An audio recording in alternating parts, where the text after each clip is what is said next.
ఎప్పుడు ఎన్నికలు వస్తాయా, ఎప్పుడు జగనన్నకి ఫ్యాన్ గుర్తుకు ఓటేద్దామా అని ఎదురు చూస్తున్నారనేది రాష్ట్రమంతా జరిగిన సిద్ధం సభలతోనే పూర్తిగా అందరికీ అవగాహన అయింది.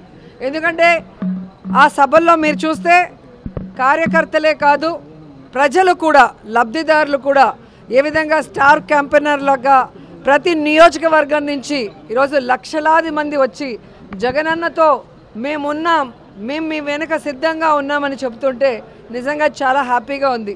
ఎందుకంటే ప్రజలకి మంచి చేయటం కోసం కష్టాలు అనుభవించి తప్పుడు కేసులు వాళ్ళు బనాయించిన చిరునవ్వుతో ముందుకు వెళ్ళి ఈరోజు ప్రజల ఆశీస్సులతో తిరుగులేని ముఖ్యమంత్రి అయిన జగన్మోహన్ రెడ్డి గారు తాను ముఖ్యమంత్రి అయిన మొదటి రోజు నుంచి ఏ విధంగా తన తండ్రి పేరు నిలబెట్టే విధంగా పరిపాలించారు పారదర్శకంగా అనేది మనం చూసాం.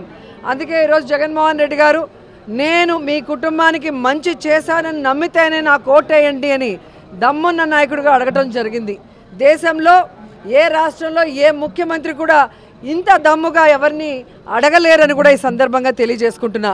ఎందుకంటే చెప్పాడంటే చేస్తాడంతే, చేశాడు కాబట్టే ఈరోజు ధైర్యంగా అడగగలుగుతున్నారు. సో ఈరోజు ఎన్నికలు సమీపించాయి, కోడ్ వచ్చేసింది. సో జగన్మోహన్ రెడ్డి గారు 27వ తేదీ ఇడుపులపాయలో రాజశేఖర్ రెడ్డి గారికి నివాళులు అర్పించి ఆయన ఆశీస్సులతో మరి బస్సు యాత్ర స్టార్ట్ చేయబోతున్నారు. సో ప్రతి నియోజకవర్గంలో కూడా మేమంతా సిద్ధం, మా నియోజకవర్గం సిద్ధం అంటూ లీడర్సు, క్యాండిడేట్సు, ప్రజలు సిద్ధంగా ఉన్నారు. సో తిరుపతి వచ్చే లోపల మరి అందరూ కూడా సిద్ధంగా ఉండటానికి ఈరోజు మీటింగ్ పెట్టుకోవడం జరిగింది. చిత్తూరు ఆర్ పూలతలపట్ల ఒక మీటింగు, అలాగే కాళహస్త్రి ఆర్ నాయుడుపేటలో ఒక మీటింగు ఈ జిల్లాకి, పాత జిల్లాకి సంబంధించి అని చెప్పడం జరిగింది. సో మా కాన్ఫరెన్స్లో అందరూ అప్పుడే రెడీగా ఉన్నారు. ఎందుకంటే మొన్నే మీరు చూశారు, లక్షలాది మంది వచ్చినా కూడా ఇంకా మమ్మల్ని పిలవలేదు, మమ్మల్ని తీసుకెళ్ళలేదు. అదేంటో కానీ ఏ సినిమా యాక్టర్కి లేని క్రేజు జగనన్నకుంది. అది రియల్ హీరో. సో ఆయన చేసిన మంచి పనులు, ఆయన చేసిన సంక్షేమం, ఆయన చేసిన డెవలప్మెంటే ఈరోజు జగనన్న వెనక మేము సిద్ధమంటూ అందరూ ముందుకొచ్చారు. సో మళ్ళీ ప్రజలకు ఏం చేయబోతున్నానో మేనిఫెస్టో రిలీజ్ చేయబోతున్నారంటే ప్రతి ఒక్కరూ ఆతృతగా ఎదురు చూస్తున్నారు. ఎందుకంటే చెప్పిన ప్రతి వాగ్దానాన్ని నెరవేర్చిన జగన్మోహన్ రెడ్డి గారు మళ్ళీ రాబోయే ఎన్నికలకి కొత్తగా ఏం చెబుతారు, ఆయన చెప్పాడంటే చేస్తాడన్న నమ్మకంతో ఎదురు చూస్తున్నారు. కానీ చంద్రబాబు నాయుడు అండ్కో ఏదైతే ఒక టీం ఉందో, గత ఎన్నికల్లో మీరు చూసారు 2014లో వీళ్ళు కలిసి వచ్చారు. ఏ విధంగా ప్రజల్ని మోసం చేసి అధికారంలోకి వచ్చాక ప్రజల్ని గాలికి వదిలేసి ఏ విధంగా రాష్ట్రాన్ని అప్పుల్లో ముంచేశారో ఈ రాష్ట్ర ప్రజలు ఇంకా మర్చిపోలేదు. సో ఆ ముగ్గురు మళ్ళీ కలిసి వచ్చి ఈరోజు ఏదైనా మేనిఫెస్టో రిలీజ్ చేసినా ఎవ్వరూ కూడా నమ్మే పరిస్థితిలో లేరు. ఎందుకంటే ఇదే తిరుపతిలో వెంకన్న సాక్షిగా ప్రత్యేక హోదా ఇస్తామన్నారు, వెంకన్న సాక్షిగా బాబు వస్తే జాబ్ వస్తుందన్నారు, వెంకన్న సాక్షిగా ఎన్నో చెప్పారు. ఆ వెంకన్నకే ఈరోజు శటగోపం పెట్టాలన్న ప్రయత్నం చేస్తున్న వీళ్ళకి ఖచ్చితంగా వెంకన్న బుద్ధి చెప్తారు అని కూడా ఈ సందర్భంగా తెలియజేసుకుంటున్నా.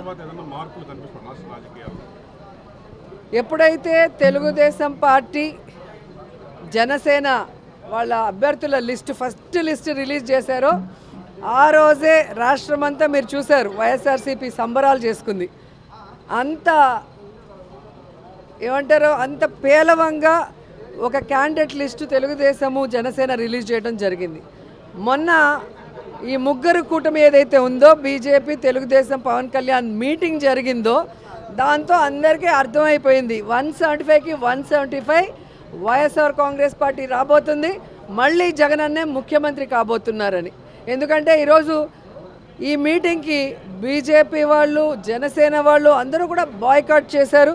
అండ్ సీనియర్ మోస్ట్ లీడర్స్ ఎవరైతే తెలుగుదేశం పార్టీకి పనిచేశారో వాళ్ళు కూడా ఈరోజు సీట్ల పంపకాల్లో ఎంత దూరంగా ఉన్నారో మీరు చూస్తున్నారు. అంటే వేరే వాళ్ళు సీట్ ఏదైనా మారిస్తే దాన్ని ఎంత పెద్ద తప్పుగా చూపించిన చంద్రబాబు నాయుడు ఈరోజు ఏం సమాధానం చెప్తాడు? ఎన్నో సంవత్సరాలుగా తెలుగుదేశం పార్టీ జెండాను మోసిన వాడికి ఈరోజు సీట్ లేదు. ఎలాంటి వాళ్ళకి సీట్లు ఇచ్చారో మీరు చూస్తున్నారు. ఇక జనసేన గురించి అయితే చెప్పాల్సిన అవసరమే లేదు. 24 సీట్లు అన్నాడు, గాయత్రి మంత్రం అన్నాడు, అశోక చక్రంలో పూజలు అన్నాడు. ఇప్పుడు 21కి ఇంకా త్రివిక్రమరావు డైలాగ్ రాసిచ్చినట్లేడు, అది చెప్పట్లేదు. ఆ 21లో కూడా దాదాపుగా 11 తెలుగుదేశం పార్టీ వాళ్ళు, మిగతా వాటిలో మెజారిటీ వైఎస్ఆర్ కాంగ్రెస్ నుంచి వెళ్ళిన వాళ్ళే ఉన్నారు. అంటే స్పష్టంగా పవన్ కళ్యాణ్ వెనక ఒక నాయకుడు కూడా లేడు అనేది ఇక్కడ అర్థమవుతుంది. అక్కడ మిగిలిపోయిన చెత్త, ఇక్కడ మిగిలిపోయిన చెత్తని ఏరుకొని క్యాండిడేట్లని అనౌన్స్ చేసుకునే దౌర్భాగ్య పరిస్థితికి రావటం అనేది మనం గమనించాలి. అండ్ ఈరోజు సీట్ల పంపకాలు కూడా కాన్స్టిట్యున్సీలు, ఎంపీలు కానీ ఎమ్మెల్యేలు మీరు చూస్తే ఎవరెవరికి ఏం అలాట్ చేస్తారో మీకు పూర్తిగా అర్థమైపోతుంది.